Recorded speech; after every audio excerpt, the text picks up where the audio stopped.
The first day of school is an exciting day. The children look forward to it, all the guides look forward to it.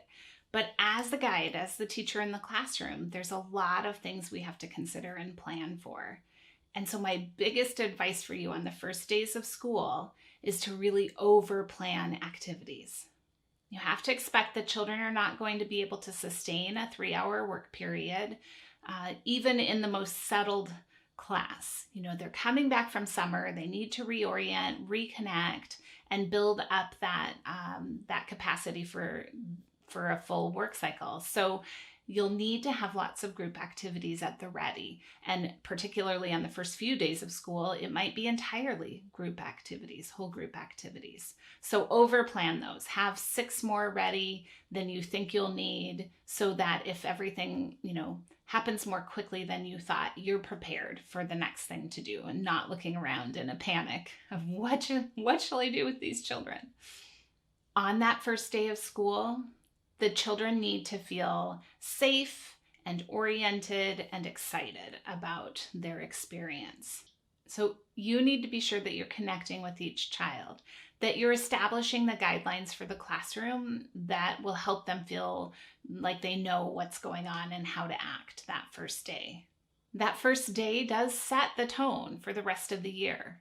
So you want to be sure that you're being your authentic self, and that you're being really clear and firm with the expectations and boundaries in the classroom, perhaps firmer than you'll be later in the year, because it's much easier to loosen up than it is to try to regain that structure if you haven't started with it with the children.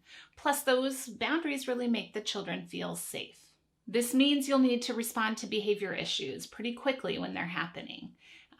You want the children to know that you're looking out for this environment, that you set these expectations, and that you're willing to maintain and defend that culture. You want to develop the eyes in the back of your head sort of reputation.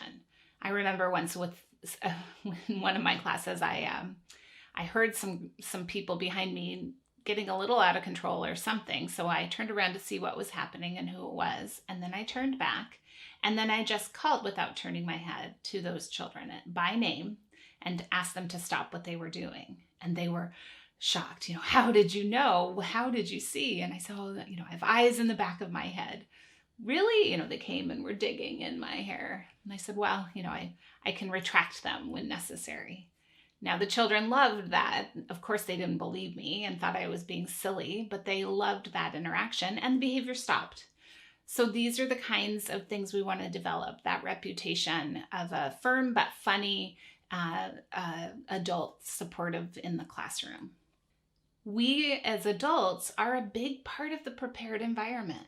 We need to be present. We need to be a force in the classroom that the children know is there, not overly involved, but aware that we are a presence in the classroom. We are there to support them. On that first day especially, we want children going home with a big smile on their faces, that they've had a great day, that they've been happy. So sing songs, play games, do some art projects, do anything that's going to help the children build relationships with each other and with you, but also go home happy. This is good for them, it's good for their parents, it's good for us. Try to learn all their names that first day if you can. That makes a child feel like they belong when someone knows their name. It may take you a little while and the children will understand that, but do your best to get them down as quickly as possible. You're going to want to observe and see what you can learn about the children that first day. So keep a notebook handy because you won't remember everything. You're going to be too overwhelmed and exhausted. So jot down the important things you notice. That's going to help you as you think and plan for the children. As far as looking at their records from their previous classes, I encourage you to wait on that. I like children to have a chance to reveal themselves to me in the first few days of school, and that I haven't been swayed by anything from prior experiences, because children change and a new environment can provoke change. So I always use those as a resource for me later, but I allowed the children to show me who they were on the first day of school without being influenced by prior experiences. So on that first day, you have to seem like you've got everything under control as the guide. You may be exhausted because you were up late preparing. You may be nervous. All of those feelings may be in you, but what you need to project to the children is that you've got it under control. This is what you expected to happen. This is a safe place, and you're managing all those things. So keep in mind, at the end of that first day, having done all this, you'll be exhausted. So plan an early night and take out or something, not a big night out with friends to celebrate the first day of school. Figure out what's going to serve and support you as you are giving all this energy to children to set up this classroom environment. That's draining. So be sure that you're planning to take care of yourself, especially those first few weeks of school. We'll talk more about exactly what to do on the first day and the first few days of school next.